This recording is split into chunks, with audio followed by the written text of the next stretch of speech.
Alright. Hello. Happy Wednesday, everyone. Today we will be playing cozy Switch games, which, depending on how long this speed dating for Ghosts is, or how long I feel like playing it, we might end up switching to Disney Dreamlight Valley. But, I got this. Why do I hear myself?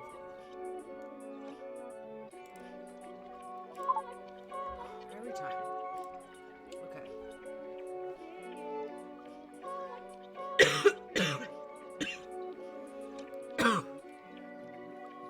And it says it's a visual novel. So, everyone knows how much I love those. Oh, hello there.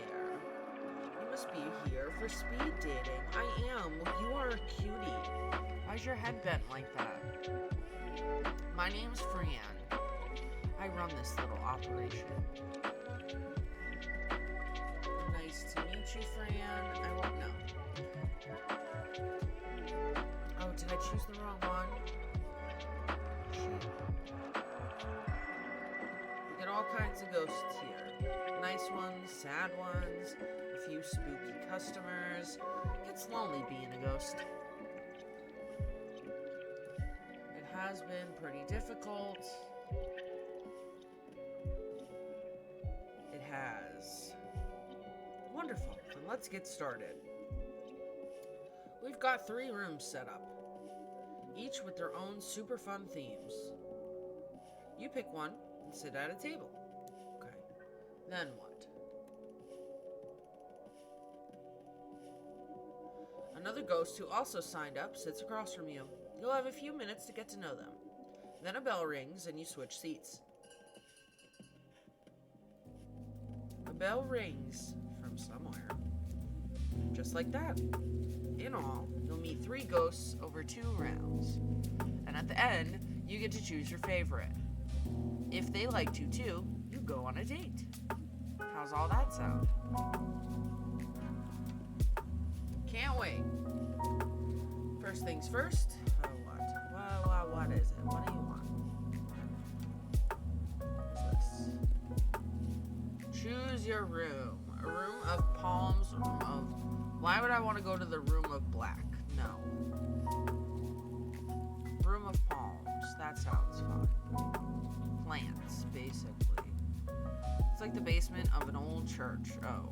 Faded linoleum floors. Spare walls with odd religious print framed in peach-colored wood. Maybe I shouldn't have picked this room. On one side is a large open kitchen. Old refrigerators donated by the congregation. Hum and drip. This must be where the cabbage smell is coming from. Rows of long tables are set up for the next spaghetti supper. They work well enough for today's speed dating.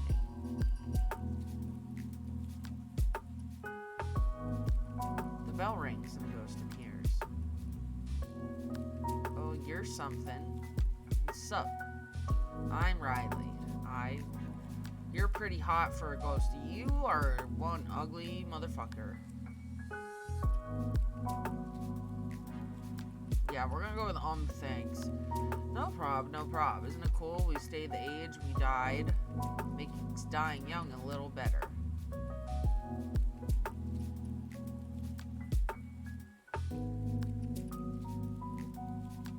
Yeah, like, I'm not sure how I feel about this guy. You're probably thinking, what's this hunk of man doing? Oh, God. Well, we don't like this guy. I feel ya. Even hunks need a little help sometimes. Oh, yeah. I want to shove that candle down his throat. It's been a while since I bit it. Still haven't found the one. You know, tried mixers, personal ads. Beefy boy seeks nice ghost for some one-on-one. Nothing doing. So I figured I'd give this a go. Well, I am not the one. It seemed fun. How'd you end up a ghost? So you're into sports. Oh wow, so long story. I don't know if it's considered inappropriate to ask everybody how they got. I was a wide receiver in high school. I mean, clearly something, you got a football in your brain. Got real good. When it came time for college, bam, full scholarship. But football is rough. When you catch passes like I did, you take a lot of blows. After a while, I started getting headaches. I'd get dizzy just standing up, but I kept on playing. Had to. I mean, these were my best years of concussions. Until one day, intracranial hematoma. I think that's what it's called. Anyway, now I'm here. That's sad. You had potential. I try not to let it define me. You know, so many ghosts have sad stories. I want to make the best of this. Have some fun. Be the best Riley I can be. Okay, now he's not acting like such an ass. But he was acting like such an ass in the beginning. It's hard to figure out what that means. I wish ghosts didn't care so much about labels. It's just like when we were alive. Everyone's always telling me who I was, without bothering to learn who I am. Okay, so who are you? I'm still figuring that out. Without my division high receiving yards and all the cheering in the stands, who is Riley? Yeah, me and every other ghost. Sigh. Goodbye. Give me somebody else. The bell rings. Oh snap. Halftime. Guess we call timeout. Let's keep this going in the second half. Oh. It's not over. We still have to talk. Oh, another ghost appears. Ooh, okay. Alright, well this makes Riley seem like way better. Riley was an ass at first, but he redeemed himself. Hello, sunshine. Oh god, the ghost takes a long drag of their cigarette. The smoke rises up through their hollow frame. How are you gonna redeem yourself? I'm real curious. Pumping out holes in their back. You're literally pumping out smoke. Let's just go nice to meet you. Is it? That's a surprise. I'm Vera. That or the lady in smoke. That's what the ghost hunters call me. Living weirdos, trying to prove we exist. You know what? Hunter sounds dramatic. Gives them too much credit. For years now, I've haunted Vegas. The glitzier condominiums on the strip, obnoxious houses behind gates. I wake up, rich fools at night, shrouded in gray smoke, jangling pennies, wailing, pay the price. Junk like that. That's pretty cool. Thanks, hun. Spent lots of time working on it. I like when they choke on the smoke. Choke themselves awake. Then they see me, floating at the foot of the bed, looking ready for a funeral. Oh my god. It works. Except when, the smoke alarm goes off. Then it's not as scary.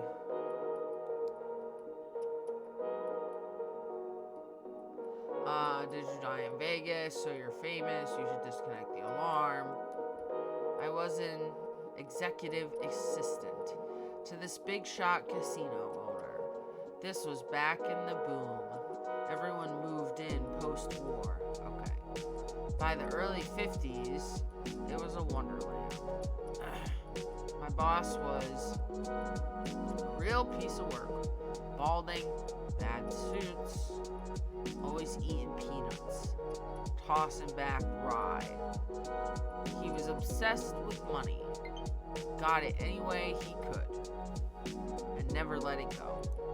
No one liked him, but plenty feared him. It was my job to keep his sins quiet. Anyway, that's me. What brings you to this thing? I was bored, I was lonely. Can we talk more about you? I don't want to do that. Let's talk about me just a smidge. Like, they're interesting, but I hear ya. They're gross with the smoke puffing out of them, but I'm about as lonely as a lost shoe. Just as useless, too. Oh, look, you're gross, but you get used to it. You're also kind of funny. Also, you never get used to it. Yeah, you're not useless. Thanks. Sometimes I'm not sure. I'm not gonna pick them because they're really gross with the smoke. But they're, man, got that feeling even in life. Can't seem to make it go away. The bell rings. Yes, that's the bell. We'll have to pick this up later. See ya. I wonder if I get a chance to pick someone to talk to again. Another ghost appears.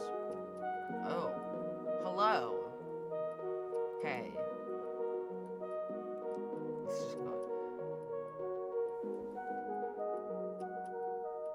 Now, wait a minute.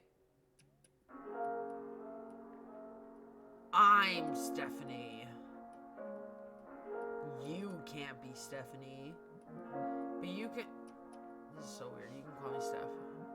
Everybody does. Alright, guess we're picking Riley. If we only have 3 choices, I'm picking Riley. There's no way I'm picking the same one who has my name. Hi. Oh gosh, I'm nervous. I've never done anything like this before. Spent like an hour putting my face on this morning. You look nice. Thank you. That's sweet of you to say. I feel so awkward. What brings you to speed dating? I've been single for a while. At first, it was great. I did what I wanted to do. Taught myself some Japanese.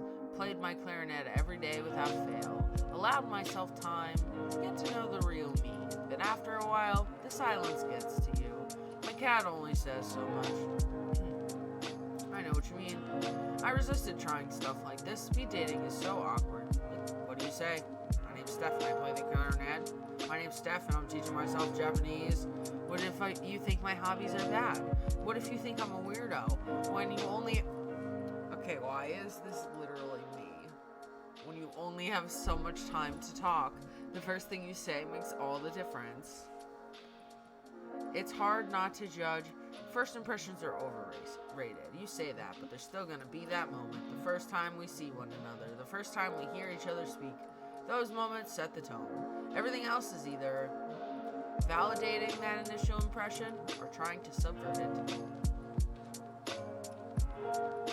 I'm not gonna... You're interesting, at least. In the good way. There's nothing worse than meeting someone and running out of things to say after like 10 minutes. That's why I'm here. There's no time to get bored. If you do, it's almost impressive. Tell me about playing clarinet. Tell me about learning Japanese. You gotta commit to it. I'd rather pick the clarinet one. You gotta, when I first learned as a kid, we rented one, which was gross because, well, you have this cloth. It's like a little metal thing attached to a long string. The cloth is on the other end. When you're done playing, you take the mouthpiece off and run the little thing through the clarinet to clean the cloth and despitify it. What happens if you don't? That sounds like a lot of work. Sorta, I guess. We used to call it the spit rag. Gross, gross, gross. Oh my god, spit is like the gross. I don't know why I'm so grossed up by it. Why is this character literally me?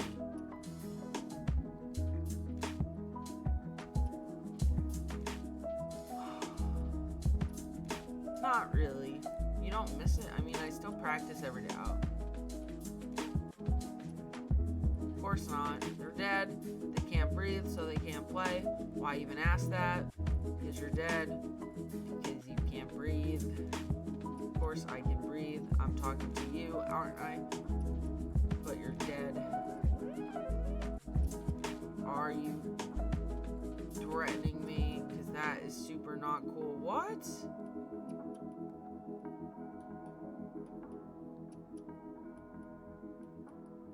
You're a ghost, Steph. I understand.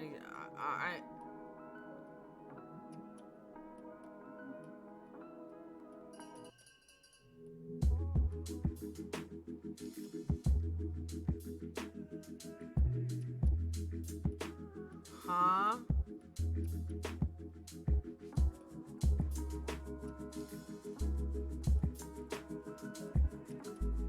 I'm very confused. Why did Steph go off like that? I'm Riley again. What should we talk about now? I have no idea. Sports, obviously. So, like, this may surprise you, but people always ask about the football in my head. I consider it a badge of honor, but also a reminder. You can push yourself too hard, lose everything you worked for. 5 too many hits to the head. Oof, whammo! Sports Ghost at your service. Here to tell you that all goals have limits. Let's make it positive. I like using sports to make sense of stuff. It works super good. Need to fix something? Drop a play. You won't get anywhere without a plan. What do sports say about death? What do you have planned for us? Like, only the best time ever. I want to share something important to me. Let you see O'Reilly in its natural habitat. The bell rings. Goodbye. I was thinking it might be fun to see a game together. My old team's playing our state rivals. It's been a while since I've checked in on them. I'd like that. Tap me after they wrap up here. I'll pick you up in my ghost car. It's a convertible. We're just gonna be nice. We don't need to climb Tommy's car. Shit.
So my septum ring will get caught on one of my nostril rings sometimes, and that happened, and then it will pull my knot, and it's really uncomfortable, so I could just leave it.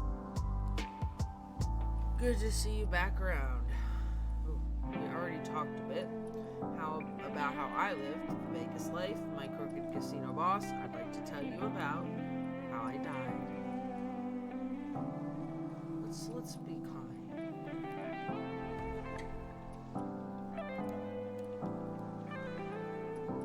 Sure, it's speed dating. Might as well lay my cards out.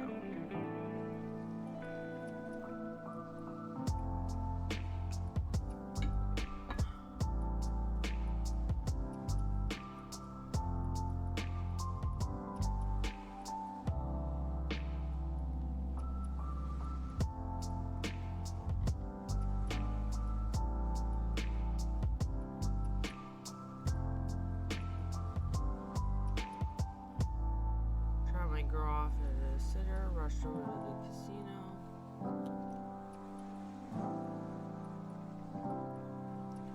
I honestly wasn't really paying attention. By this point, he had me trapped. I knew all his secrets, and he knew mine. If I left, who knows what he'd do. I didn't mind dying, but I had a kid to think about. The casino front doors were locked. The doors were never locked. Security let me in and led me to the blackjack tables where my boss was waiting, dead on the floor, blood soaking into the burgundy carpet. Let's go with how awful. Awful is right. I never liked the guy, but I wasn't happy, that's for sure. Unlike his son, standing next to his dad's body, he smiled when he saw me. "You'll make this go away," he said. I nodded. Two guys, bigger than horses, stepped up behind me. They loaded my dead boss into the trunk of a black car. One of them drove. The other made sure to sit with me in the back seat. Did you know these men? No. All their tufts looked the same. I swear they worked here and then got put down, like my boss had put down. I kept thinking about where this put me. When we got to the desert, would they bury me too?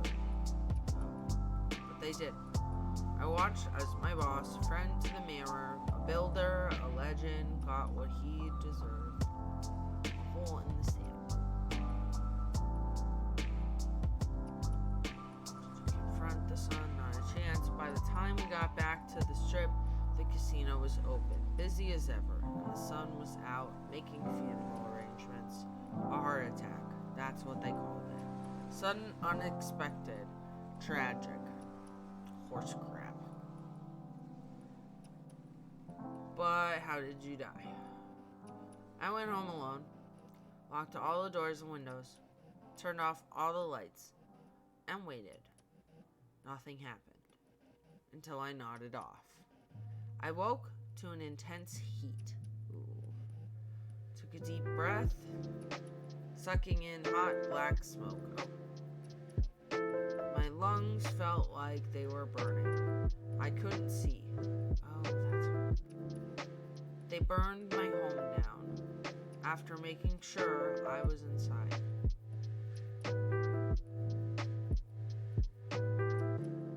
I made sure she was taken care of. Had a bunch of money stashed away. My brother in Tulsa took her in for a long time. I couldn't bear to see her. And by the time I was ready, I couldn't find her. I can't even tell you if she's still alive. Sorry this got so grim. After this is all over, maybe we can grab a drink and try not to let the past haunt us, even for just an hour.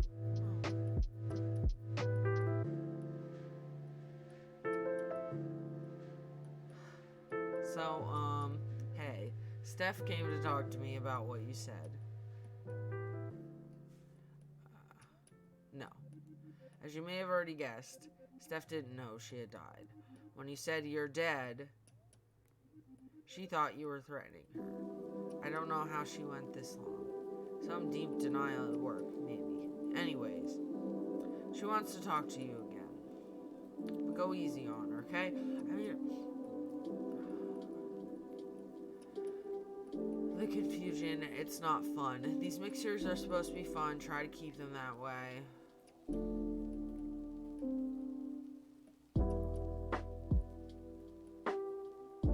So I talked to Fran. Sorry I freaked out before.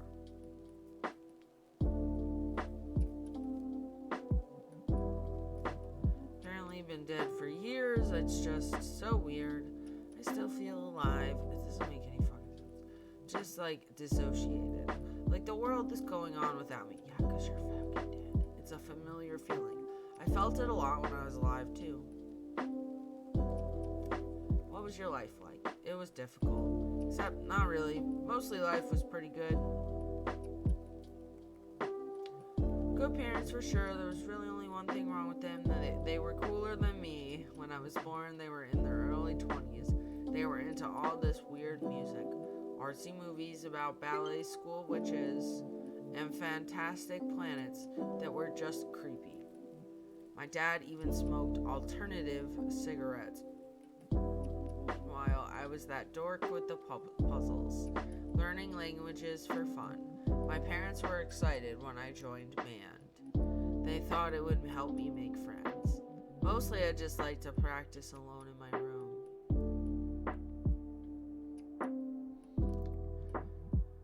Everyone asks loners that. Some people like to be alone. It's easier to keep a handle on things, especially when things start to go wrong. And holy, did things go wrong in my life.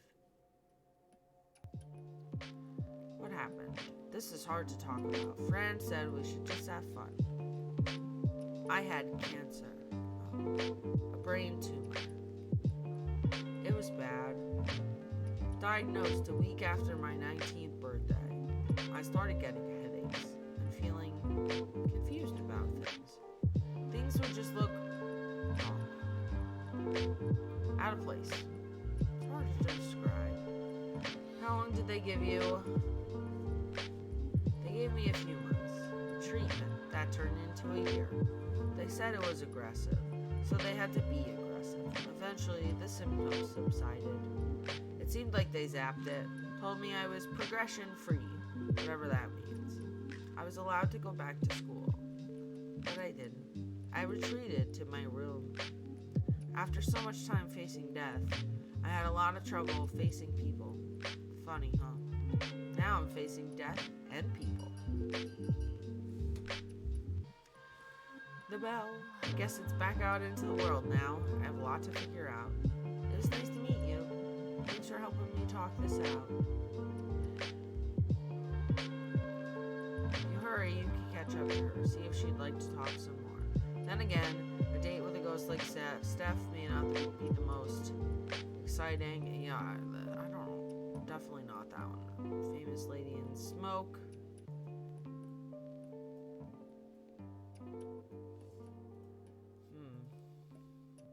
I'll go with Riley.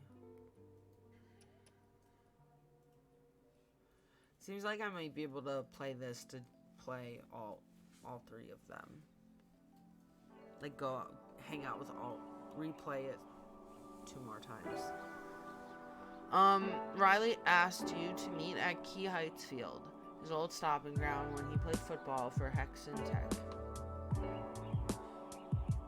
You smell that? No. He pretends to breathe it in.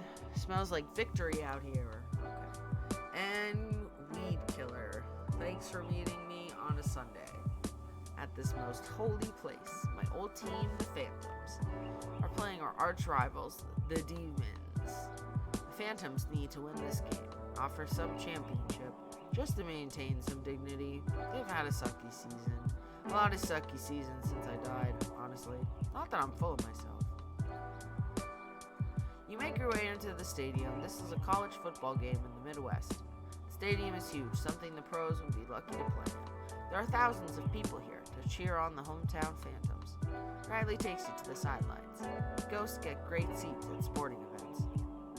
If you want, go right on the field. Pretty neat, huh? Alright.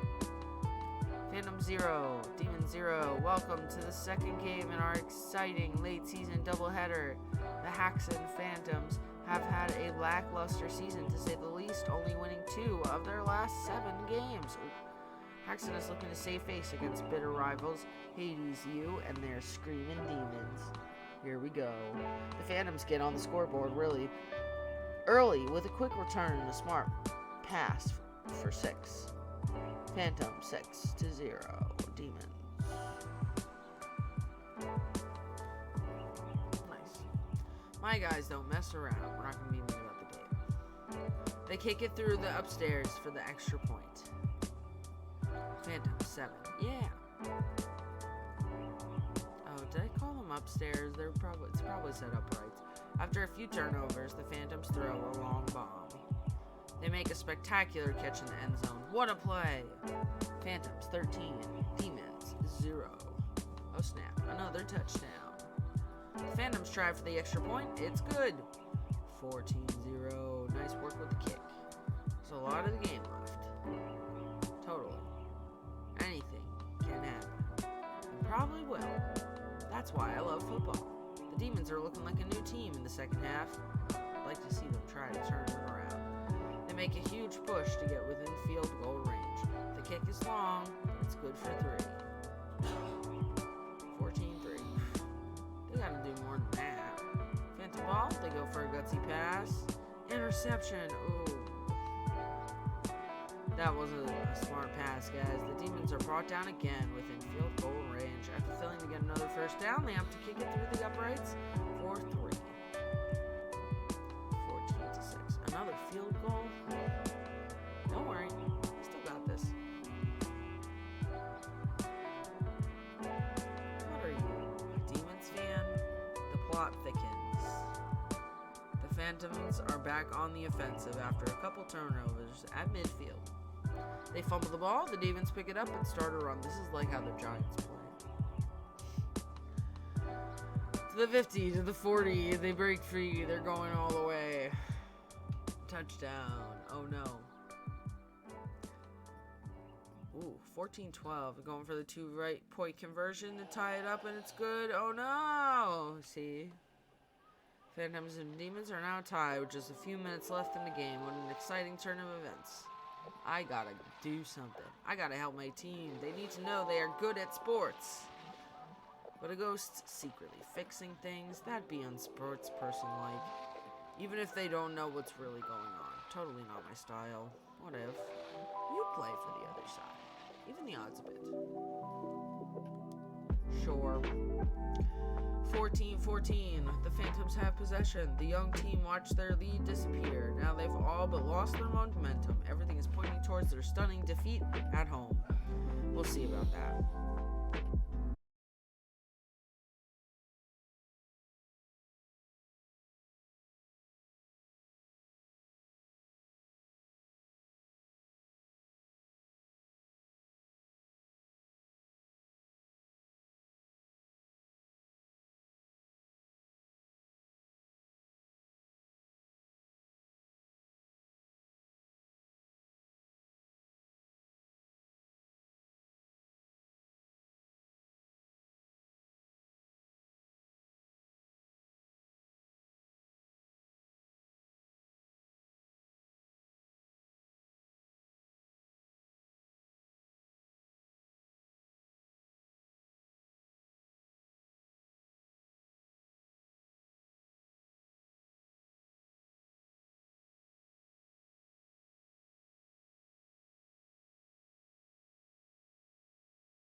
swear, I don't know if it's, I wonder if there's certain choices or if it's just, because I'm not getting, like, any of it right. They run it,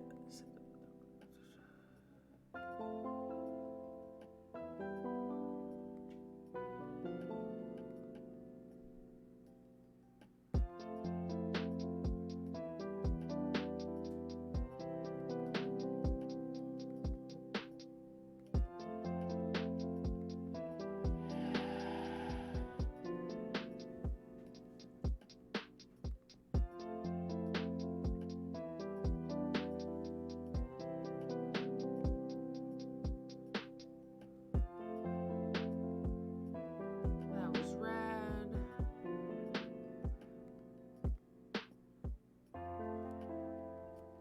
I don't want to kiss him. You're a real catch. That was a football pound. Wave goodbye. Wait, wasn't he a ride home?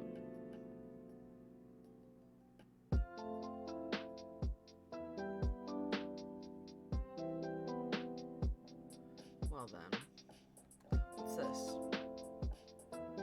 Oh.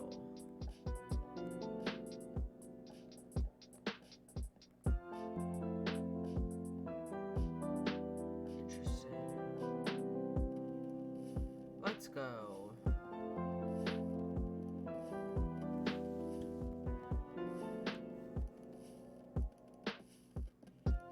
Oh, that's right, there's different rooms too.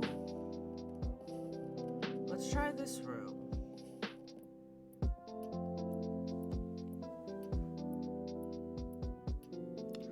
Ooh, a conference hall.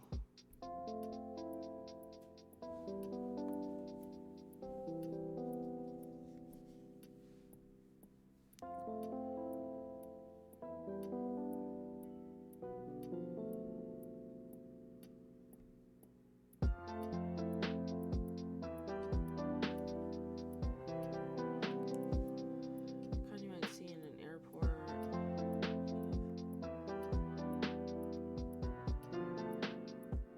Worn plush stacking chairs are set on either side of lacquered oak tables. In one corner there are wine glasses and a metal pitcher of water, alongside a stainless steel urn for coffee. Ghosts don't need coffee. One particularly nervous ghost is holding a cup anyway. Some habits never die.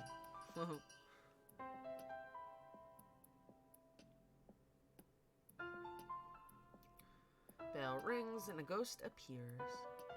Oh. Ah! A ghost! Oh god!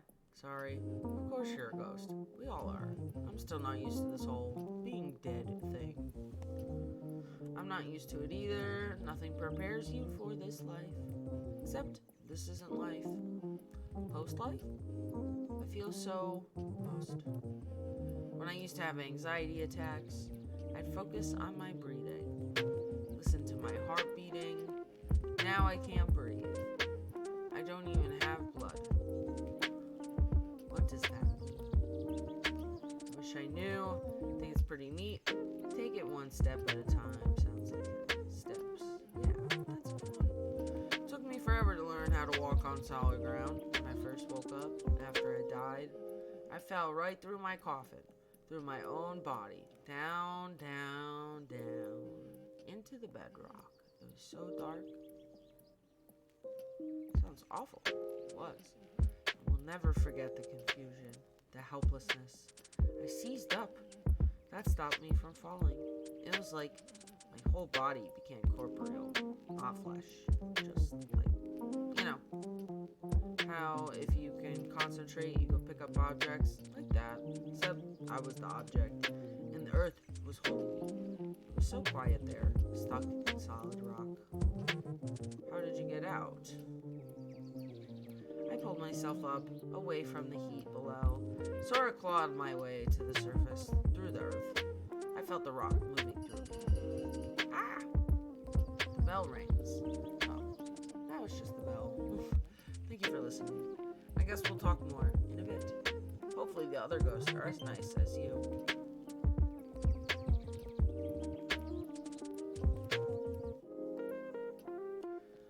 ghost appears. Oh. Well, look what we have here. The ghost's voice creaks like ancient wood. The name's Spooky Peter. He tips his hat. Dust spills off the brim. How do you do? I do okay. I'd wager otherwise. Like maybe you're scared. Like maybe you've seen a ghost. Spooky Peter laughs.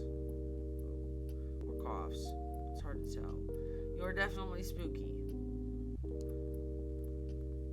Thank you for saying so. I've been doing this a while. My record of hauntings goes back long as the door, since the Black Death took me in 1665.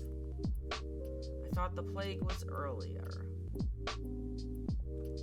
You've seen a lot then. History happened. Wars. Revolutions. Mostly I read about these things. Mostly I keep to my own, spooking and scaring. Gotten pretty good at it. Even been in books. Not always by name, mind you. But you can tell when it's me.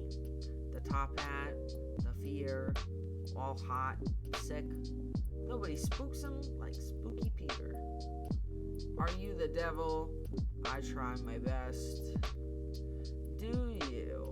Guess I see it. The potential, I mean. I can help with that. Teach me your spooky ways. Now, Spooky Peter doesn't just teach anybody. A rock has potential before you throw it through a window. What makes you any better? I turn milk into worms. I make unplugged stereos blast music. I can pull my face off.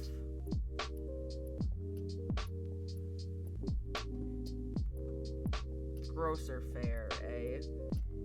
I suppose I can see that working, especially if they're drinking the milk when it happens. Worms is a leap, though. Maggots will blend in a little better. People are spooked by the unexpected.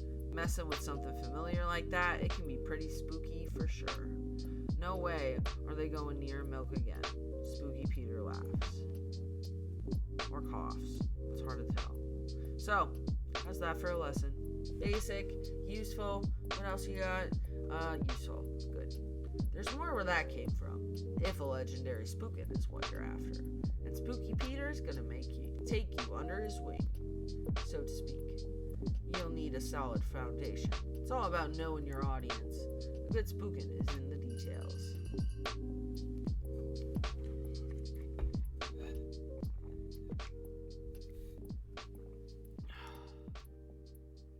The bell means we move on. Guess I'll be seeing you when I come back around. A thick layer of dust now covers the table.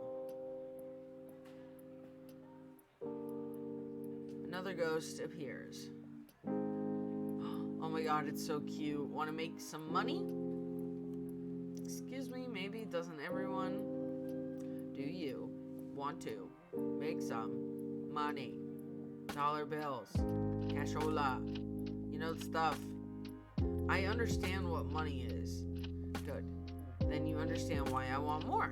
Do ghosts even need money? This is a singles mixer.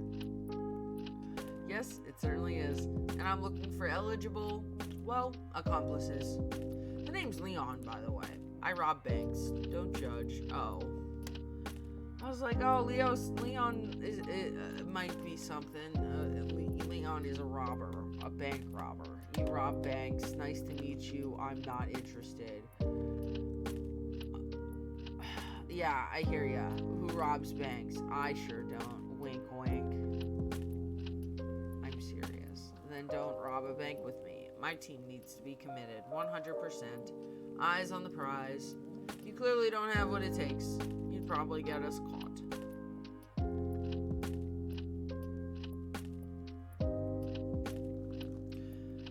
I like that. In all seriousness, are you really not interested? I mean, what's more exciting than robbing a bank as a ghost? Who else can offer that kind of fun? Nobody but Leon. Not interested. Then we're done here. Yeah, we really are. Bell rings. Bye. That was weird. Honestly. The second round begins. The other ghosts. Holy, were they awful. Leon's just a creep. And Spooky Peter? That name is earned. Oof. Also, I think I forgot to introduce myself. I'm picking this one. No need to be sorry. No need, sure. We don't need to talk about that. I'm still sorry, though. My anxiety gets the best of me. And social situations are tough. This one, especially. Oh. I guess I have to talk about it. I'll say. He actually asked me to rob a bank. Can you believe that? When I told Fran, you told Fran, I feel like I had to. Oh gosh. Does this make me a snitch? Do you think Leon will find out? Maybe I shouldn't have said anything. Maybe you shouldn't have. It's probably for the best, right? Who comes to speed dating, looking for bank robbers? Leon's got some guts. Or whatever the ghost equivalent is. Your speed dates are going well then. You're not like these other ghosts. So far, they're really not. I'm sure thankful for that. At best, dating ghosts is frustrating. Everyone asks the same things. How did you die? What was your life like? If we were alive, the questions would be like, what kind of food do you like? What's your favorite movie? Dying doesn't make people more interesting. It's Videodrome, by the way. My favorite movie, I mean. How did you die? What was your life like? Long live the new flesh. I don't want to say the boring questions that they just ranted about. You know it. Oh my god, they're so cute. Look at them. Sometimes I feel like a VCR. Obsolete. Out of date. No news stories to tell. We can find some news stories. We can find, maybe. Or we could just rewatch old ones. You missed things the first time, so. Do you want to hear how I died? If you want to talk about it. Might as well get it out of the way. I was in film studies, working my way toward a PhD. In debt. Always pretty sad. I had good friends, though. I was always studying. One weekend, they convinced me not to study. They said we should go to the lake instead. I couldn't swim. I never learned. Oh. And they're all drippy. Oh, they drowned. You see where this is going. I drowned. Everything went black and quiet. I woke up dead in a fancy wooden box under 6 feet of dirt. That's when I fell deeper. Like I told you before. I hate thinking about it. Why do I always dwell on the bad stuff? Well, you are dead. What's your favorite food? Seriously? You're asking me my favorite food? Coffee's a food, right? It's coffee. Why am I not surprised? We could go for coffee after this. Funny thing is, I'm more jittery without it. What should we do after this? See a movie? Go swimming. I do love movies, but that's not a great first date. Sitting quietly in the dark before we watch a movie, I need to get to know you better. Be sure you're watch a movie with me material. We can go to an art gallery. The carnival's in town. Oh my god. Half the art is super sad and all of it's better than anything I could do. It just reminds me that I wasted my life, so I'm going to say no to art. Tell you what, I'll come up with something a little different, hopefully. That sounds good. Yay. I can't wait to do something with you that isn't talking about myself. Sorry. Bell rings. See you after we're done. I can spot any change in your physiology. Everything from your weight to your BMI. I hate this thing. I hate that song. My spooky protege returns. What kind of knowledge do you seek? Protege, I want to know it all. I was gonna say, I have done the rounds, had a look at the crop. Only you have what is required, the stuff. Now ask what needs asking. What spooks Spooky Peter? Have you killed anyone? How do you scare people? Though I will say, I ain't so fond of beasts. What kind of beasts? domesticates. Hounds, felines. You're scared of cats? Spooky folk like me rely on a certain covertness. I can't just be all clanging about and announcing myself. That's not so spooky. Cats, they can sense Spooky Peter. They know I'm there. If I hide in the closet, they'll scritch and scratch at the door.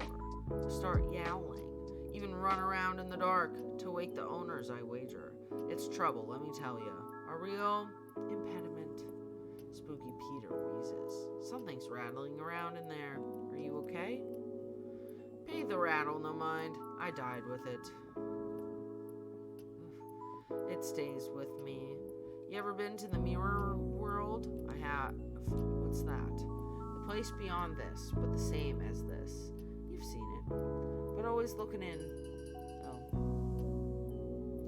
The bell rings. If you fancy another lesson, come on by that edge of things. I'll show you around the other side. I'd like that if I find time. Tarry all you want. I've got patience like I've got time. I can wait forever. It's not about... Okay, whatever.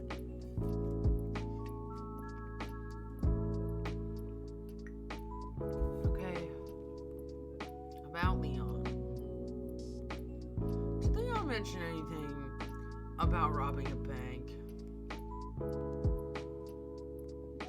I knew it. He said some weird things when he signed up. Things like, anyone got any lock-picking experience? I thought he was joking. I didn't get the joke. But that's normal for me. Did he try to recruit you? I saw the way he reacted during your turn. He left before we could speak.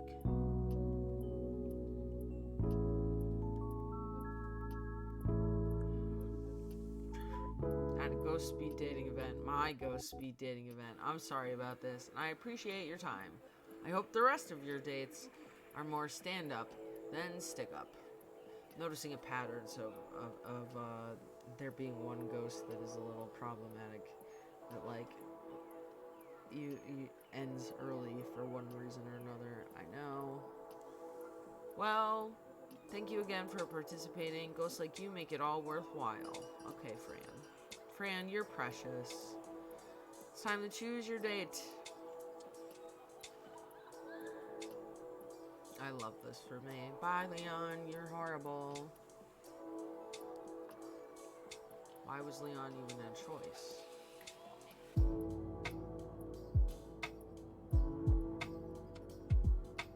You meet Kyle the next day, waiting on the street as you approach, looking nervous. Oh, it's okay. I'm nervous. Are you nervous? What? I said I'm nervous too.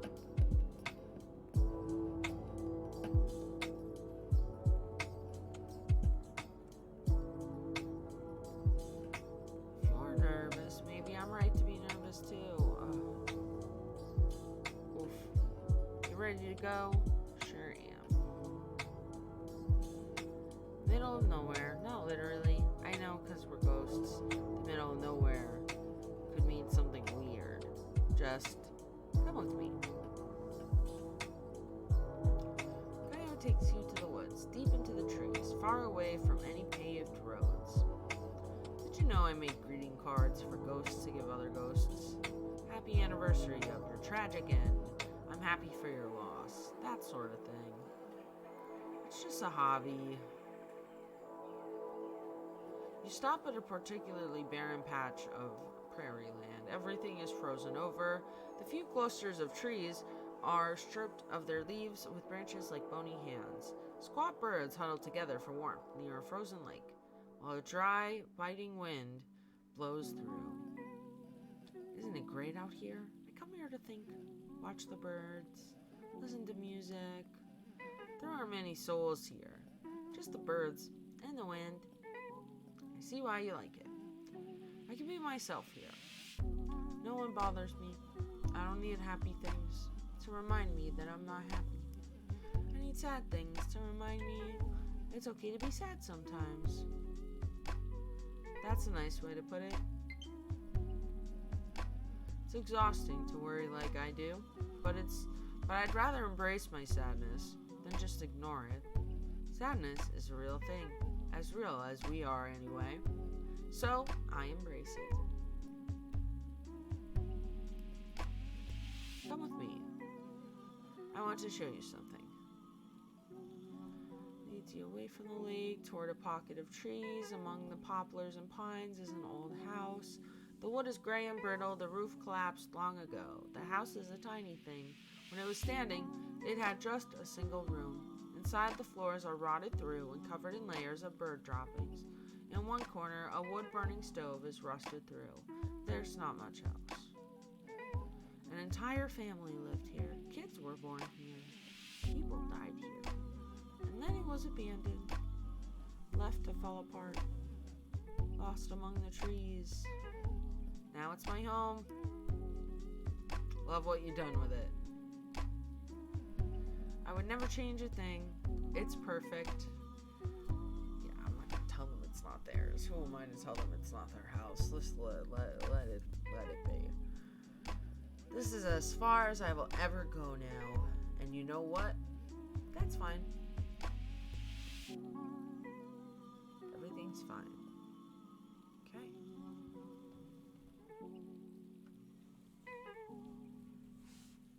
I think that's it. Yeah.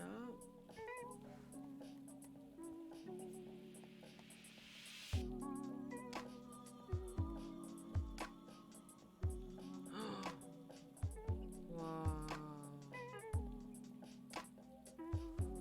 Cool.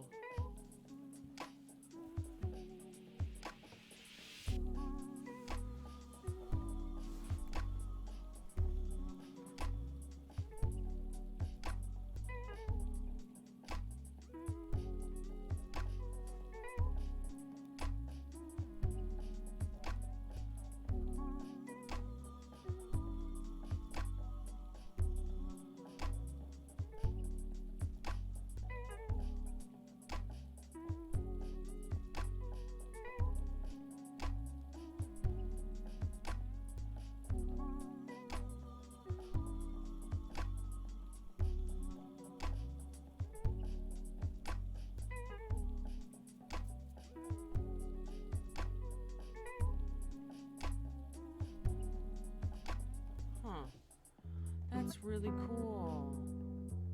Oh, I look forward to this. I wonder what this is. The beach. Well, now we have to do the third room.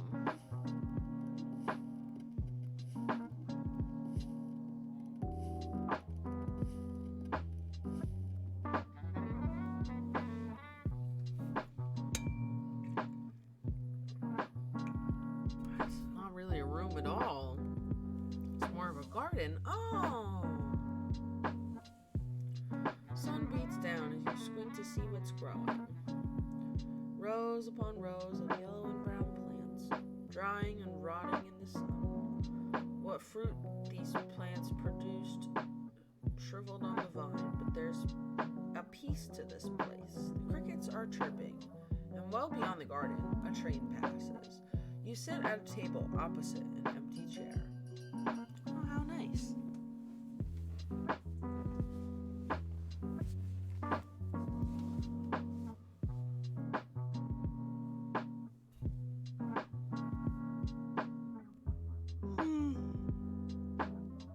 Oh. The bell rings and a ghost appears. I'm so a little tired. Oh. What an interesting looking little ghost. I like them.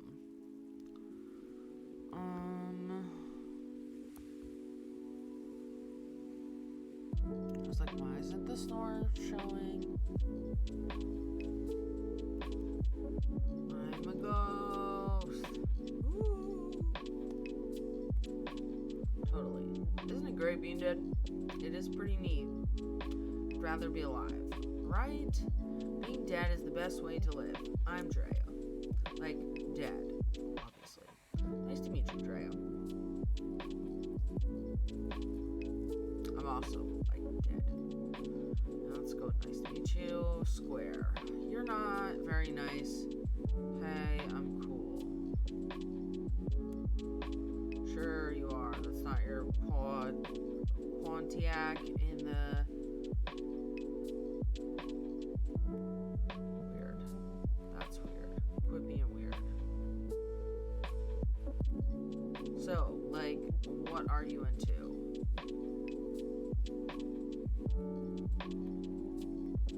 Of course. I see right through you, other ghost. Literally, because you know, ghost. What? Damn, look at this place. Only ghosts would think a rotting garden is a good place to pick up. And yet, you're here. Well, yeah, I'm here. Ever tried dating ghosts in the wild? They all just contort and wail, and not in the good way.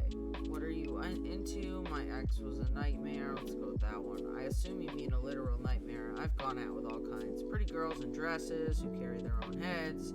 A shadow who refused to let me look directly at him. Being dead is great. It's the other dead people that kill me. Blunt. I'm still not used to any of this. Where? I could use one. Just kidding.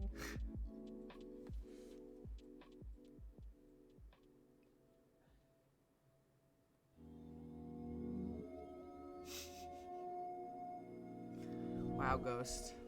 I feel you there. I get your vibe. Holy, does it do nothing. Getting messed up is the only thing I miss about living. When I was alive, I loved jokes about dying. Life sucked. Jerks everywhere. Never enough money. Jerks got the money.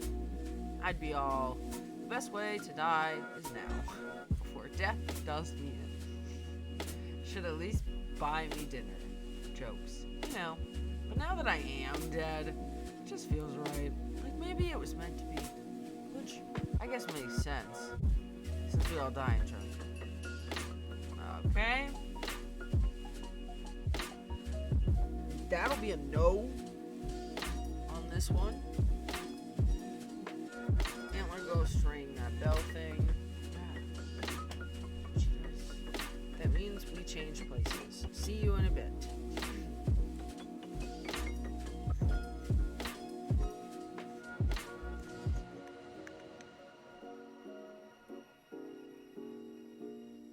Another ghost appears. Oh, hello there. I'm Hattie. You'll have to forgive me. I'm a little shy. It's just so nice to get out of the home. See a new face. The home. I haunt the old folks' home, where I die. Queen Mary's. It's not a nice place to live, let alone die. Nursing homes are. They treated you poorly. I wouldn't say poorly. The nurses do their best, but they are short-staffed. The residents are frequently neglected. Oh. To make Queen Mary's a little better, that is my mission in death. How do you help? Any way I can. I keep watch on vitals. Ring a nurse when needed. Tuck residents in at night. Oh. In their final moments, I whisper in their ears. There is more, I say. Just you wait. That's so nice. I never thought death would be like this. As ghosts, we have power over the living, whether they know it or not. We ought to use that power for good. Now that you're dead, what do you do with your time? Figuring it out. It's strange being dead. There's a Bible verse I think about sometimes. It is better for you to enter the kingdom of God with one eye than to have two eyes and be thrown into hell, where the worms that eat them do not die, and the fire is not quenched. I still have both my eyes, but what I see isn't like hell. Hell is other people. Yeah, I don't understand what she said. I'm not sure I understand it either. I'm just grateful there's an afterlife at all. The bell rings. Oh, I guess that's our time. I suppose I will see you again when I come back around. Thank you for the talk. Another ghost appears. This is the third one. Oh!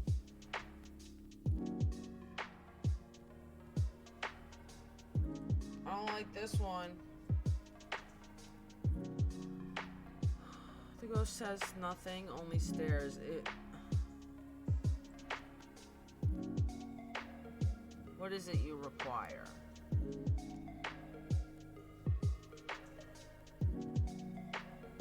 You will not receive companionship from me. I bring only pain.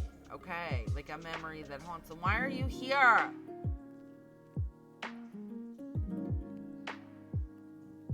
My name, I am unknowable. The shadow of a shadow. You can call me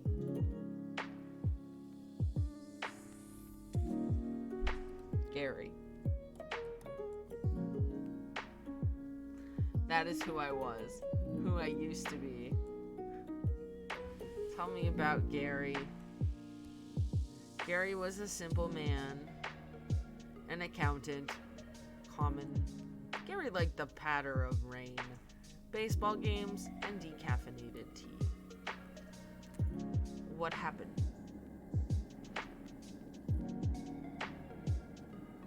Oh my God.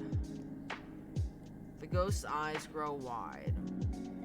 He breathes in deeply, remembering something horrible. Okay, clearly.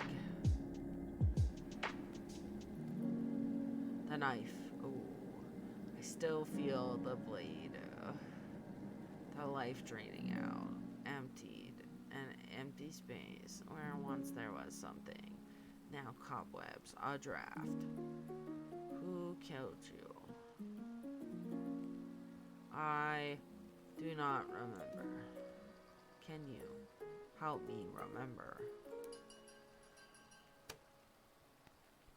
Bell rings. Your time with Gary ends before you have a chance to answer.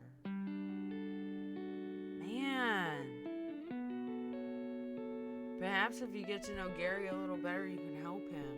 I was like, how is this a horror game? There you go. Gary. Gary shows up. Please help him, or help him remember how he died. It's one way to spend an evening. Oh, what are we doing for a date? We're gonna solve your murder. Thanks.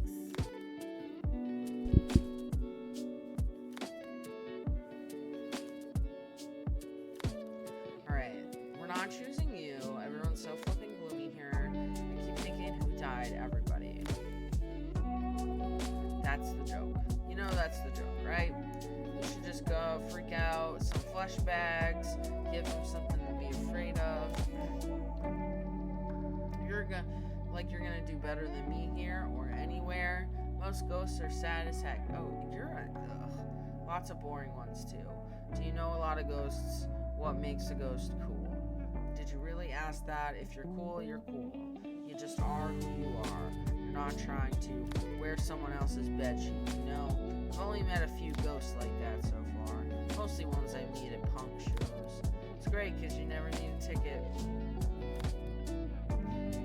I want to meet ghosts who aren't like me. I'm sick of doing the same things. But then I actually remember I like doing those things. I really just want to share them with someone new.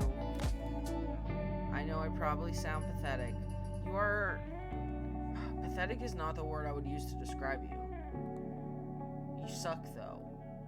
This was okay. Come find me after, no. Of course you won't tell me. You're too cool to tell me. Hello again. I think we're gonna choose the grandma in the nursing home. Actually, I don't even know if it's a grandma. But we're choosing the one who died in the nursing home and who helps people. I mean, I think there's potential, clearly, to play all of that. Like, replay it enough.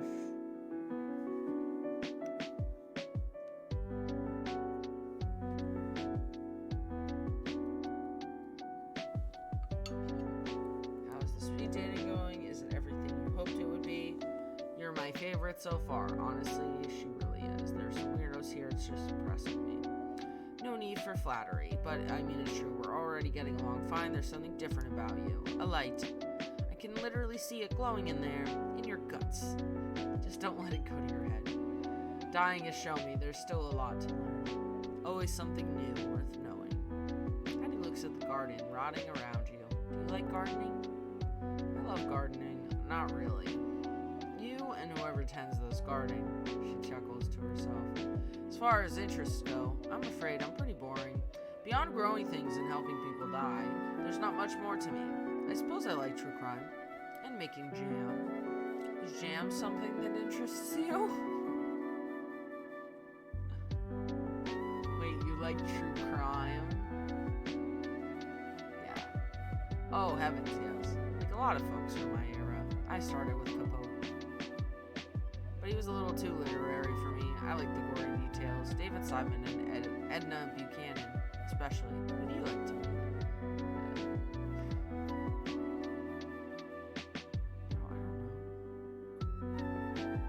For a newspaper reporter, his words have a poetry about them.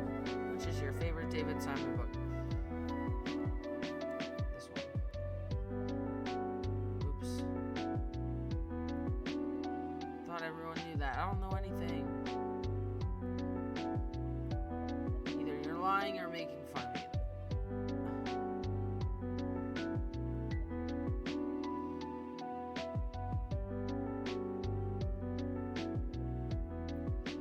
Honestly, these speed dates can be a little intense. I'd like to get to know you better, though. Somewhere with a little less pressure. Yeah, I pick her.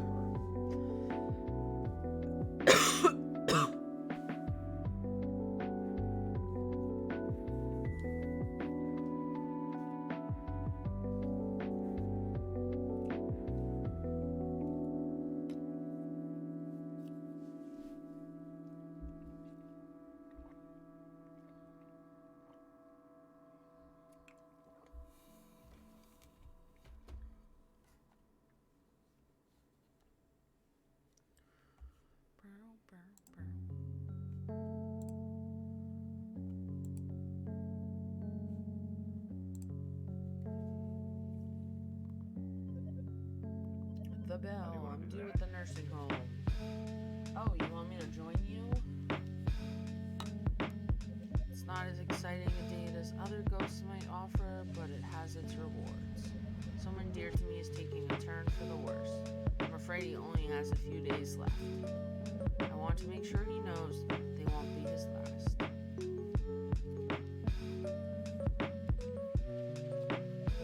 I'm pleased that you agreed. I'll meet you at Queen Mary's at 7 a.m. Sorry if that's a little early. I'm my best self before noon. That's a stupid saying. I don't like that. She looks back and smiles. Like, what do you say? You're a piece of shit? Afternoon? Listen, how did you die?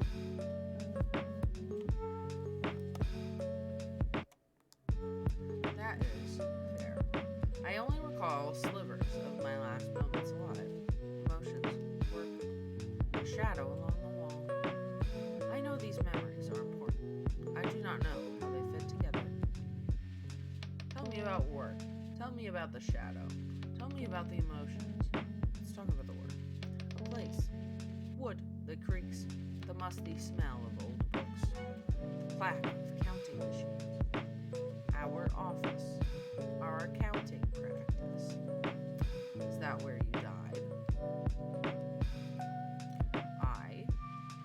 I'm not sure, but it's all I can think about. That office. Is it Thursday yet? Maybe we should go there. What else do you remember? Anger, and frustration, and guilt. Now all clouded by this festering vengeance. Vengeance won't solve anything. The shadow you mentioned. It has a name.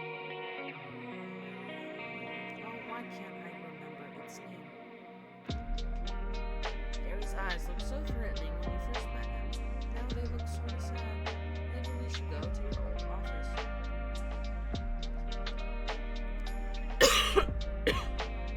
I don't even want to go with Gary as like a date. I just want to help him. Like, I feel so bad for Gary. Your kindness is rare among our kind. I still feel the blade, the life, drained out. Join me after the final bell.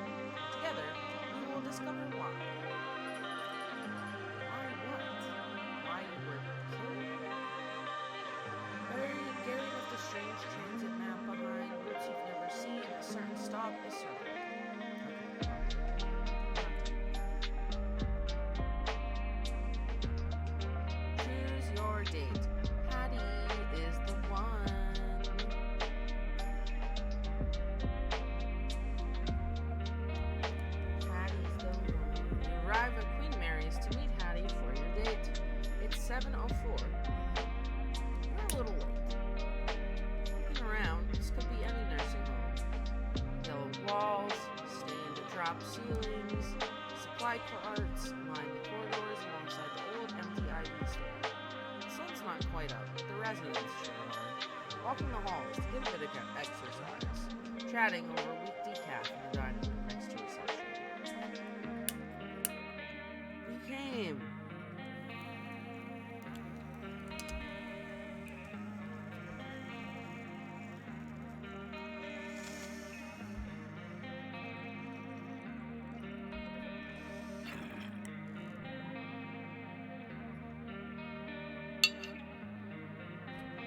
What do you think? It's nice. Yeah, let's be nice.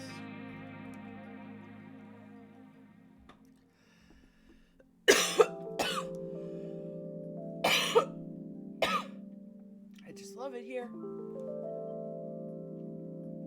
These are my people.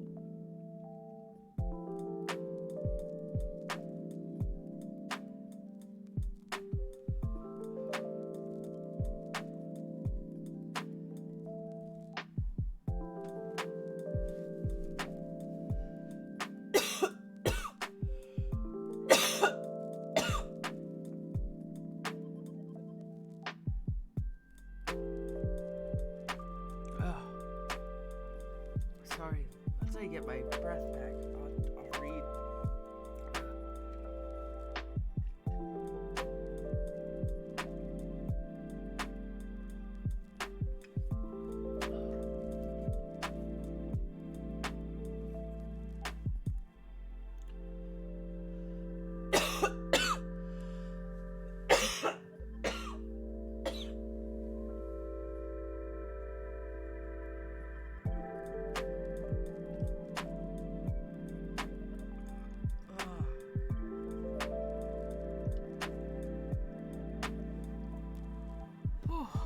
Okay. There we go. Better. Hattie floats off down the corridor. All these corridors look the same, but she knows exactly where she's going. You pass a number of open doors, glancing inside. Some residents watch TV from their beds. Others just stare out their windows or at the walls. Most rooms are bare. A few are decorated. There are tall plants, fine wood furniture. In one room, you spot a record collection. Essential possessions transplanted to make this place feel more like home. At the far end of a long hallway, Hattie stops and turns to you. So, I know this is probably obvious, but we're here to see Milton. He was my partner for 47 years. If you think I'm a firecracker, Milton's all sparks. You'll like him, I think. He's been doing worse lately. Is he sick? He's just old. The little things stack up when you're old. Eventually, one kills you. I've been spending a lot of time here. It has him concerned. Milton says I'm hanging on to the past. He wants me to make friends who are more like me. Ghosts, he means. I want to show him that I met a good one. I want him to meet you. It will make him so happy. I like how it's speed dating, but it's not really super romantic. Like, this is like, you're my friend. Hattie turns to go into Milton's room. Good morning, Millie. Inside is an empty bed. Oh. Milton is gone. Oh no. Hattie searches the room. She spots the chart. This says he had an aneurysm. He was taken to the hospital. She looks at you with fear in her eyes. I have to go. I understand. I can come with you now. I'm so sorry about this. It's just, I need to go see him. Would you please come with me? Oh. Of course. Thank you so much.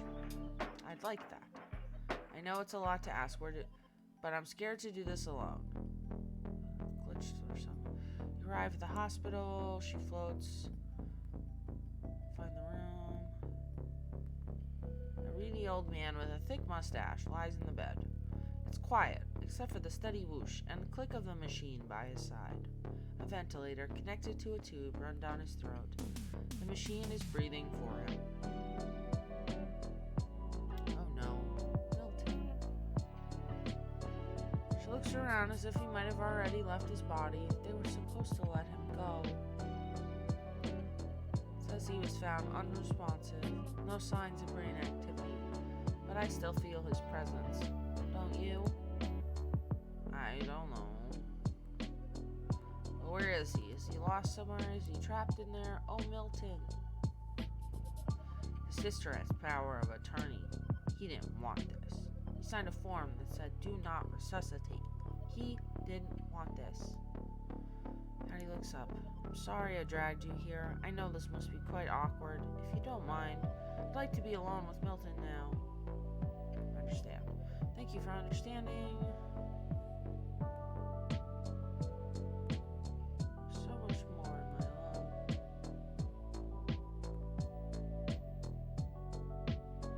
Well, if that isn't the saddest fucking thing ever. Wow, this is like way more than just a cute little game. Holy fuck.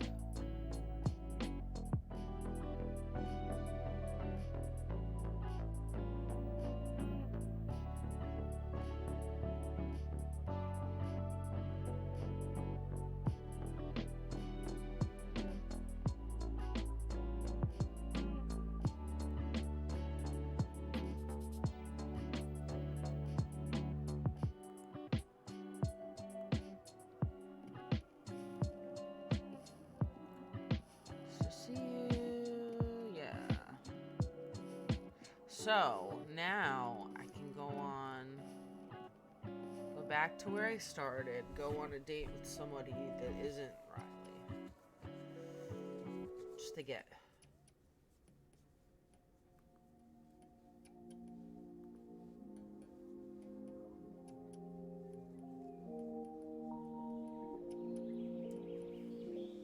Oh good, I don't have to go through the whole thing again, that's nice.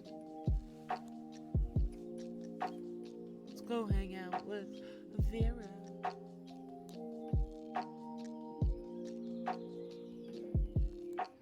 Took long enough. Not really, though. I'm just kidding. What do you want to do? The world's our... Oh. Why is she distracted? You hear that? I heard a voice. Did you hear it? No. I'm honestly not sure. I'm hearing a second voice. This one sounds familiar, like the way I'd sound if someone recorded me, but not me. Voices are in my head, but also far away. The voice is calling out to me. It's saying, Vera, are you there? We are trying to reach Vera. Dead on the 5th November. Oh. And then the other voice, the one that sounds so familiar, it says, where are you, Mom? Oh no. My daughter? I'm sorry. I have to go. I have to find her. I understand. I'm sorry about this, hun. I need to figure out what's going on here. You could come with me if you wanted. If it's not, you're not it. These voices, though, I'm not sure what I'm hearing. It sounds like my daughter, but, well, you know what I've done. It might be nice to have some backup. Huh. How... There's a square hedge around the front yard and a sign. Aha!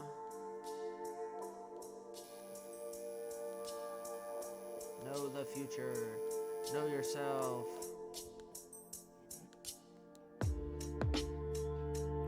Sign Inside, the house is dark, except for a dim room towards the back lit by trembling candles. Yep. Two people are seated at the table facing each other. One is a young woman dressed in black with multiple piercings. She appears to be the psychic and playing with the part with witchy flair. A second woman sits across from her. The woman is in her 70s, wearing wireframe glasses and a long black dress. She looks like a retired librarian. Oh. That's my daughter. Is this a seance? They're reaching out to you. What do I do with this? I feel a presence. Vera's daughter opens her eyes. Mom, are you there?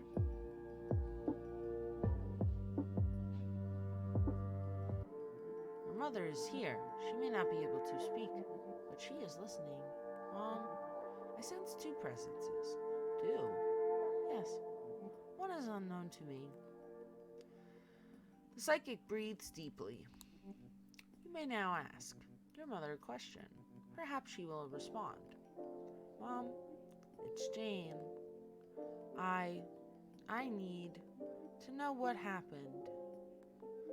How you really died. It was like a terrible nightmare. The police, the papers, they all said it was an accident. But I found your letters. Mom, what did they do to you?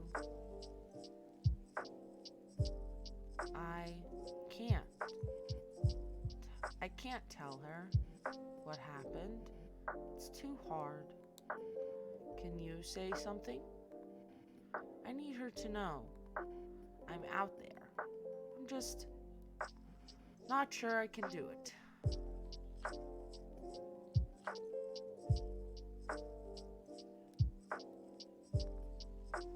The psychic repeats what you say word for word. The letters were all true. Every word. I'm sorry I left you. I did it so you could live. Jane begins to cry. You didn't leave me. They took you from me. I was only a little girl. I'm so sorry, Mom. I miss you so much. I miss you too.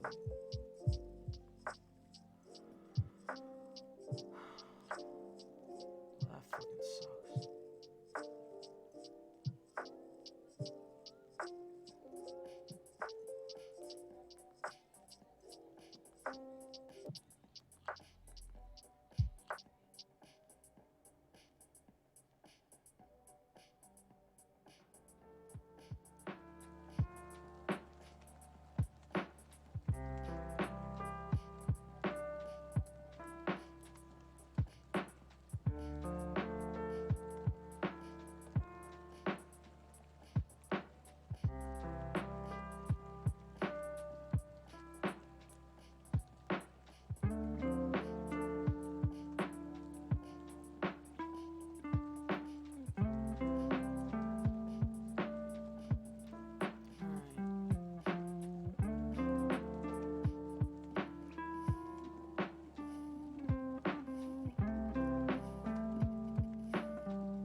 Let's do Gary now.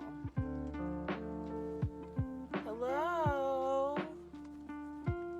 This is speed dating for ghosts. Where you go on little speed dates with ghosts and get to know them and their little storylines, and it's been pretty entertaining.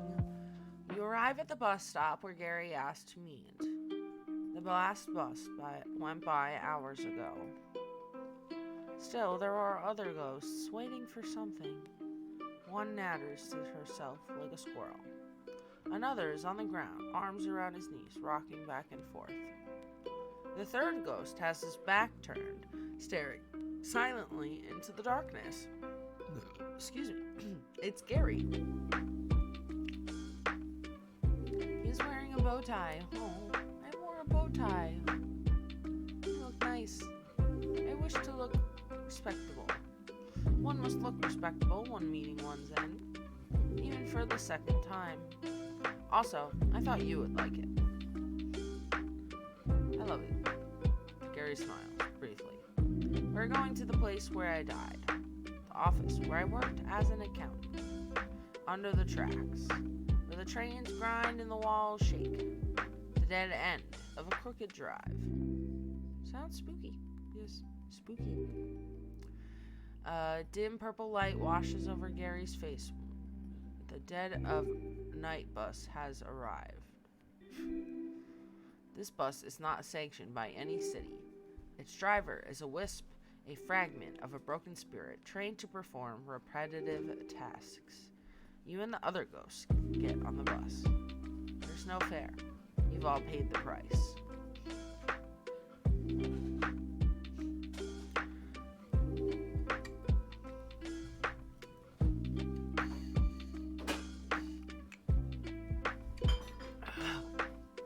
Ooh, office is just as I remember it. I sat in that corner. Counting is not thrilling work, but it can be exceptionally busy. Papers on Gary's old desk are carefully stacked. Seems he liked to keep things orderly. My partner's desk, always a mess. Papers and rotting food cover every inch of this other desk. Service. Beg your pardon? Service was my partner. Service Guild. Funny name, what was he like? I worked with the man for 16 years. At first, for a bank. We were miserable. So we struck out on our own. Gary sits at Service's desk. He turns on the desk lamp to get a better look at the papers. He was a friend? He was a thief. Ooh. Uh-oh. Greening old lamp collecting dust on Service's desk casts a long shadow. Shadow begins to move, creeps along the wall until it hangs squarely over Gary. What? He was telling our clients they owed money. Money they did not owe. He would pocket it for himself. Small amounts, so I would not notice. Oh, it's so he killed you. But even small numbers do not add up. Gary struggles to stand. He seems troubled by something. When I confronted him, there was a fight. In this room? Is that how you died? No.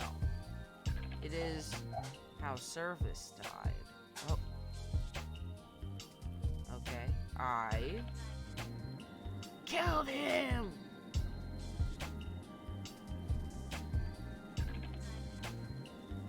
Oh God! I still feel the blade. The knife in my hand. I looked for gloves. Bleach. I found them, but I could not hide what I'd done. What? I called the police, sitting quietly in the dark. I waited for them to arrive. Then the officers knocked on the door. I was so scared. They warned me that I couldn't let go of the weapon. Frozen in place right there in our office. They shot me where I stood. I died here, same as Service.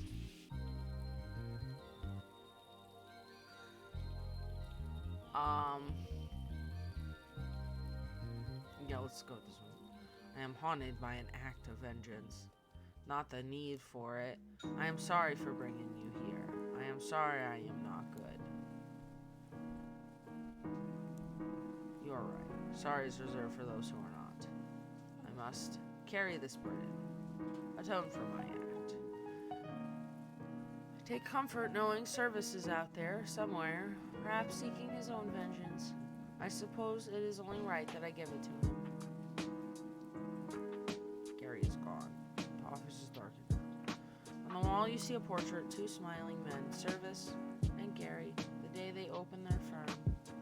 The office begins to shake as the first train of the day rolls by overhead, but the picture stays fixed to the wall. Oh, it's so sad.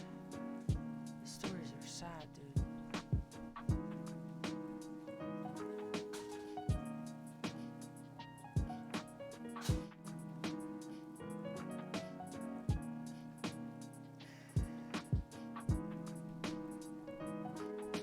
Gary worked hard to live a noble life. He saw money as the root of most problems. His accounting practice is a way to help people live with a little less worry. While Gary kept few friends, those who knew him cherished his honesty and quiet humor. A college roommate once affectionately described him as a bran muffin, hold the butter. After discovering his business partner was stealing from clients, Gary accidentally killed him and was shot by police responding to the scene.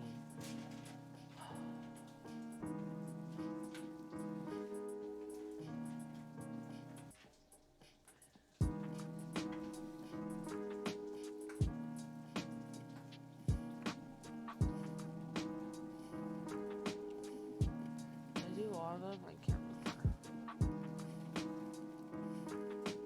if I did this one yet.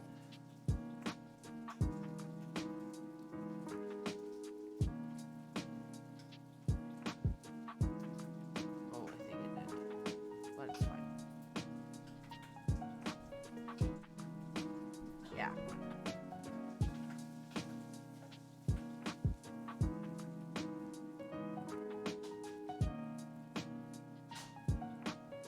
Try her. I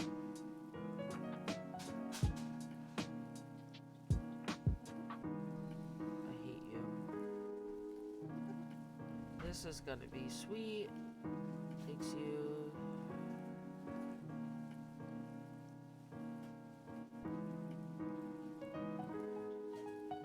Edges have been filed off in favor.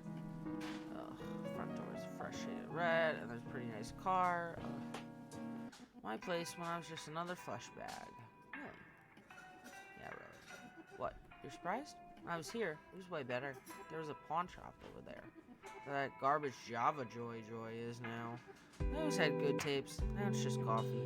Everyone just drinks coffee and does yoga. Whatever. Come on. Let's go inside. From the inside, the house looks like a show home. Perfectly decorated rooms with perfectly placed furniture. Everything matches because almost everything is white or gray.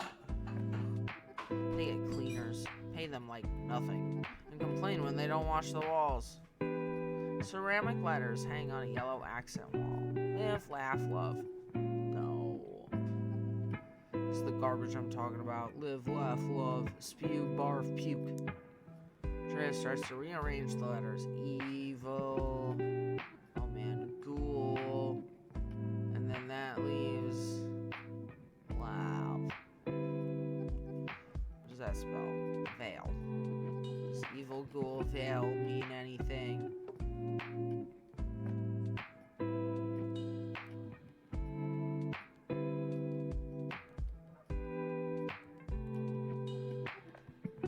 Leave without the E.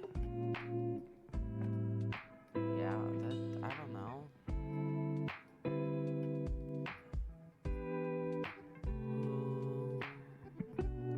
Where should we head next? The kitchen? Sure.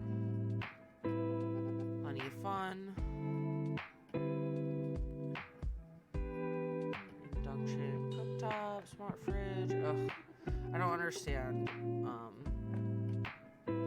the purpose of a smart fridge. And I don't even mean that like a snarky way. Like, I genuinely don't understand the purpose of them. What do you want to do to all finish or to afford this?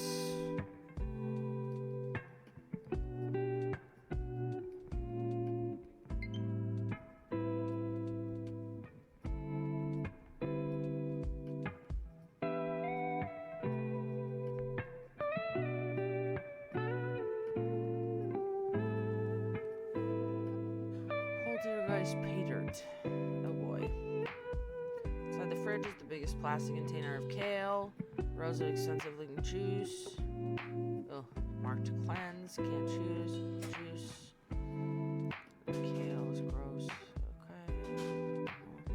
frogs. We'll put like 10 of them in there when they want their next plant-based crapatizer. Bam, frog explosion.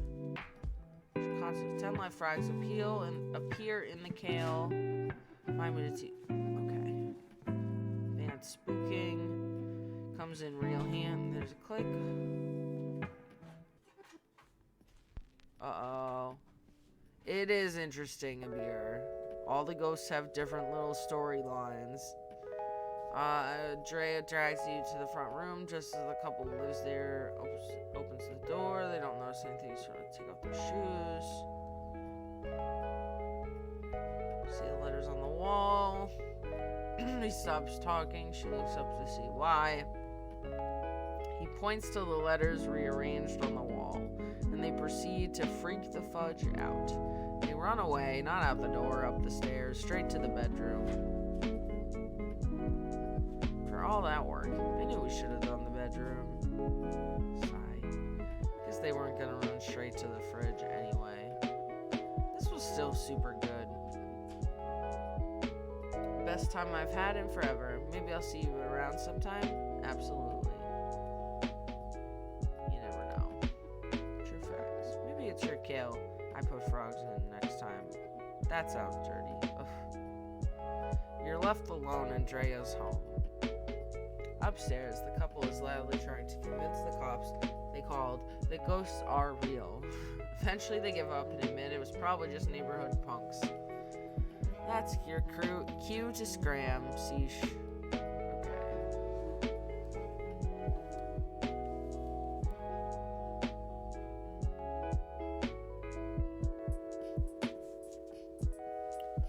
Okay.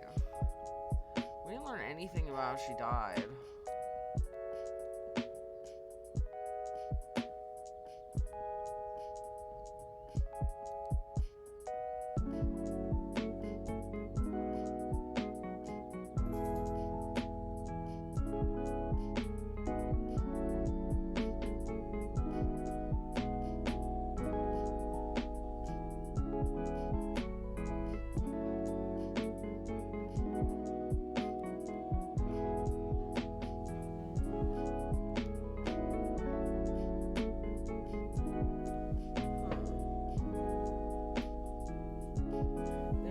Slots, but there's only like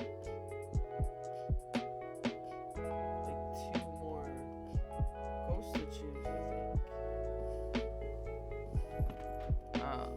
Cat, hello.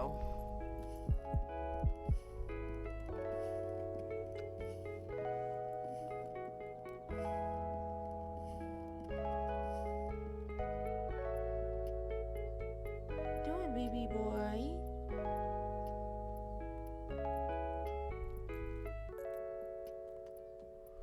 Attention.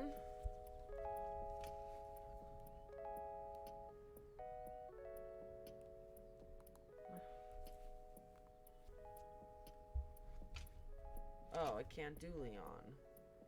Oh, that's right, because I told on Leon and like they got rid of him. So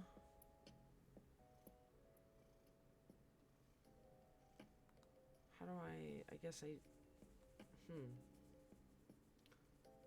let's say carnival, clown's face, all smiles, menace. Welcome to my home. Side with twisted corners, lined with mirrors. Only a slight reflection, it's especially disorienting to navigate these halls. Spooky Peter leads you to a specific mirror, taller than the others. Honestly, after I finish Spooky Peter, I'm gonna be done. I'm hungry. I really want a snack. And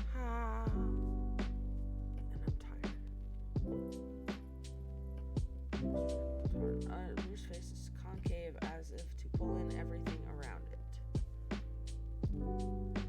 You're going into this mirror. Winnie.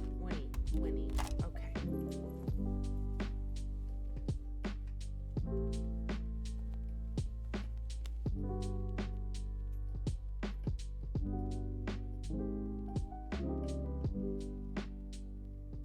I'm not even like trying to be rough with him. He just wants this.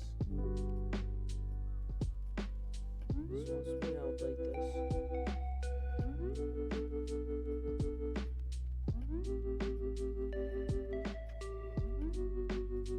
Here you are, Win.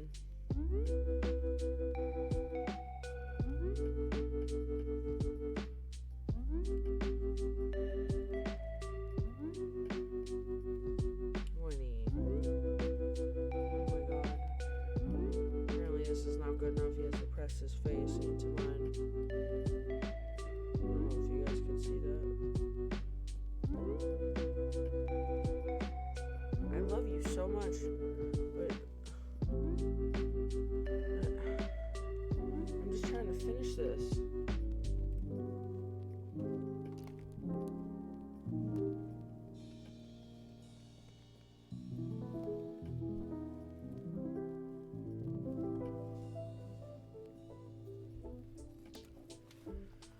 Welcome to the mirror world, or as it's known here, no, it's mirror world spelled. Winnie! Bye.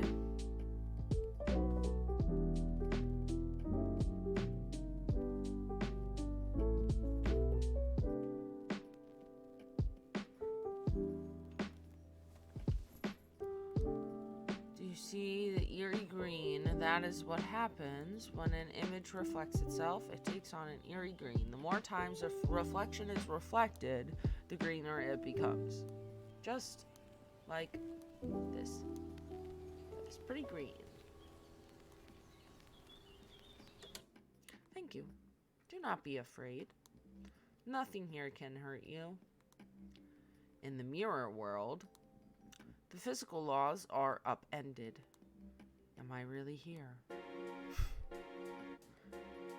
Or am I over here? Or am I over here? Perhaps it is all of the above. That all of the above joke. The all of the above joke. Or even nowhere at all. That's amazing. Okay. You are not impressed. You are a younger ghost. These sort of tricks can hardly compete with modern conveniences like the internet and the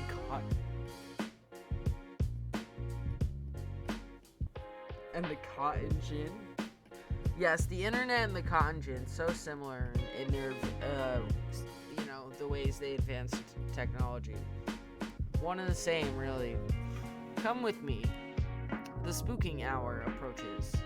That's 3 a.m., in case you're wondering. Where are we going? We are headed to a brownstone. A walk-up, I know quite well. The second-floor apartment, in a house going on 100 years. Student of the arts named Paul has moved in. He heard the rumors. The house is haunted, they said. He ignored them. The cost was worth the fear. Together, you and Spooky Peter fly through the void,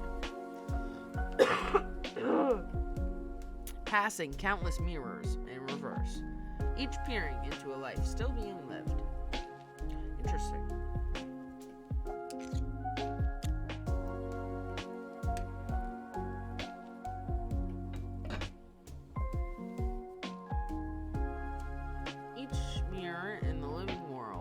Actually a door, staring into one long enough in the dark. Or saying a spirit's name 3 times, that's like knocking. After a short trip through oblivion, you arrive at a particularly decorative mirror. A splendid haunt. Spooky Peter leads you through the mirror glass into a long hall lined with bricks on one side. There are still boxes in the hall. The mirror you step through is propped up against the wall. At the far end is a massive kitchen with original marble tile that goes well to hide its age. Paul is sleeping. Let's get to spooking. Spooky Peter leads you to the closed bedroom door, where a man in his 20s is sound asleep on a mattress. He is snoring loudly. Spooky Peter floats to one shadowy corner by the open window, then motions for you to do the same. The curtain flaps over Peter's shadowy visage. He stands silently, his hat bent slightly forward. He's just standing there. Should we flicker the lights? Should we shake the bed? Bed. Patience. The aim is to be a presence, not a threat. No, 40 minutes. So he's sitting here. Finally, he moves away from the corner. Watch as I tighten the knot. He sinks into the floor. The old wood lets out a loud creak, creak, creak, as steady as a pulse. Paul is still snoring. Peter moves into the ceiling and starts to scratch. Scratch, scratch, scratch, scratch. Like a raspy breaths. Paul is still snoring. Oof. Peter is starting to look annoyed. He floats over to Paul and peeks in his ear. Some sort of orange foam. It obstructs his ear canal, preventing him from hearing us. Again, I am thwarted by the progress of man.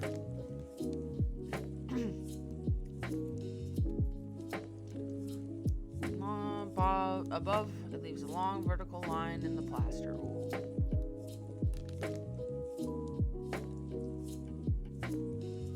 Make it an arrow pointing down. Yes, menacing, but open to interpretation. I fear this will sow brings me butterflies. I am proud of you. Truly, you are spooky this day. Spooky Peter leads you back into the hallway mirror, back to this weird mirror world of his.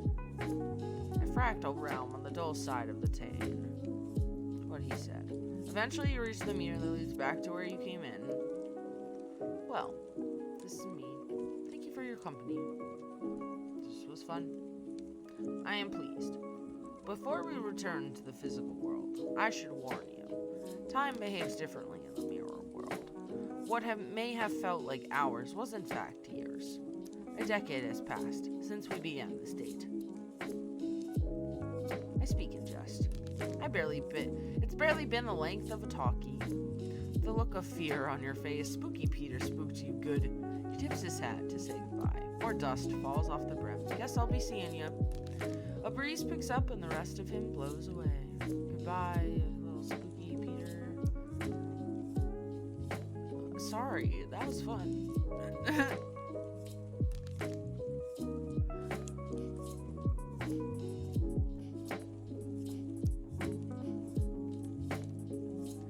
So, what is this?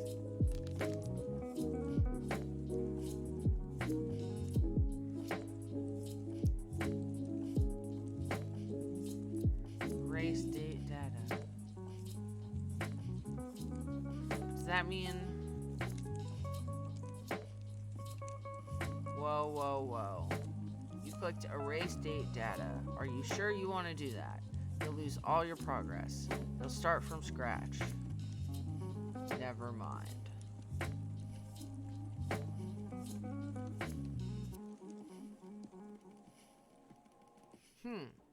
But, like, I can't go all the way back to the start. Like, it only lets me go from the dates.